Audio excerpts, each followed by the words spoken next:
For the first time since he became the mayor of London, Sadiq Khan has officially and fully alienated the majority of Londoners. That's why they're now calling for him to resign.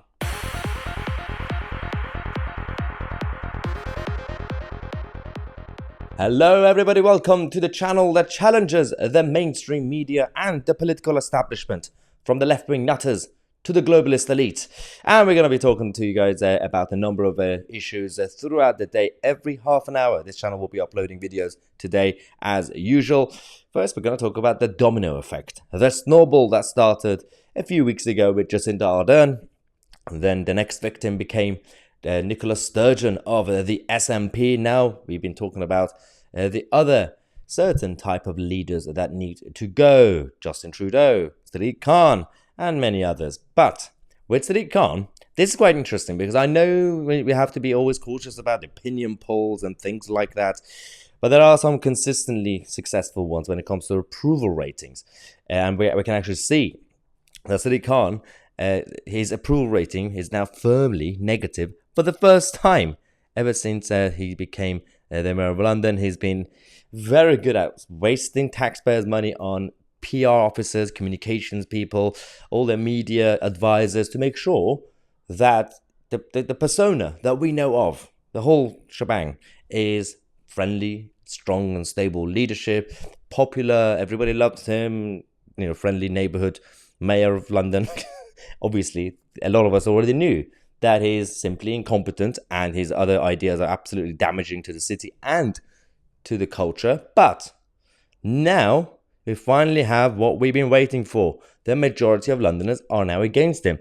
Even when it comes to the current stats on popularity, it's only 22%. Dislike is by 47%. Now, 91% know who he is. It's quite interesting. I want to know who those 9% are who don't know who Sadiq Khan is at this point. Also, fame doesn't really mean that you're doing a good job. There are a lot of bad people also famous. It doesn't mean that they are good people. But if we focus on some of the specific stuff that we've been talking about.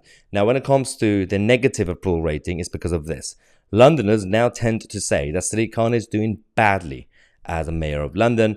The purple line is doing well, and the red line is doing badly. And it's interesting that it took until 2020 to 2021 for people to this gap to get narrow. Before that, until 2019, he was generally popular. Well, not that he was doing a good job, but not many people were thinking that he is damaging to the city or to the country.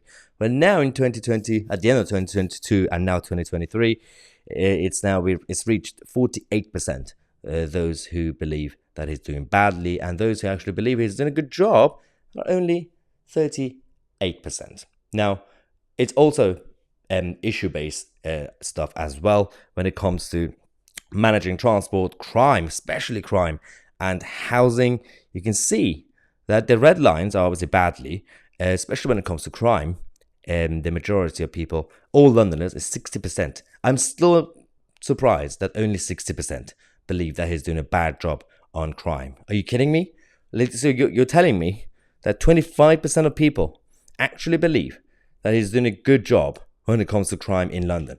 Unless they mean he's doing a good job with crime in London, then yeah, crime has gone up. Well done, Sadiq Khan. But it makes absolutely no sense. You can see with all the other stuff that we've been talking about on this channel on a regular basis, of course, the Conservative voters, as a whole, they should be against him. That's just tribalism. We get it. But he's also slowly losing the Labour side. The 2019 Labour voters on housing, half of them believe that he's doing a bad job. And half of them also believe he's doing a bad job on crime. And 39% believe he's doing a bad job on transport. But again, maybe they don't even care about the details of the TfL, or Transport for London, bankruptcy, almost bankruptcy. They got bailed out so many times by central government. Now, finally, last thing to talk about is the 2019 Labour voters in London, who are now split over Keir Starmer's performance, but Sadiq Khan remains in good standing. That is quite interesting because somehow 38% believe that, well, as a whole in Londoners, that the Sadiq is doing a good job. We already knew that, because 48% believe he's doing a bad job. That's terrible. But he's still doing better than Keir Starmer. Keir Starmer is on 33%. Even with Labour voters, Sadiq is on 52%, but with Labour voters, Keir Starmer is on 42%. What is going on? I thought it was inevitable. I thought it was a given that Keir Starmer and his Labour Party are now so popular everywhere in the country that we should expect a Labour majority. I don't think it's going to be that easy when you look at these numbers. And not to say that the Tories are now so good and doing a great job, but all the Tories have to do is just stay away, stay out of trouble, no more scandals, and just wish and hope that inflation continues to go down as it started to slowly go down, and basic GDP to come back up again. And the rest of it, all they have to do is just the usual Tory tactic of manipulation of the media and messaging to basically distract you and say that we are the party that will take care of you. If you don't vote for us, it will be a coalition of chaos of the Labour Party, blah, blah, blah. So that's all they have to do to make sure that Keir Starmer doesn't get a majority. I still don't believe that the Tories could get a majority, but they can prevent Starmer from getting a majority. We'll see what happens as we get closer to the next election. We got more updates for you guys later on today. I'm going to take a quick break. Subscribe to the channel. I'm Mahyar, Tousi, and we are the media.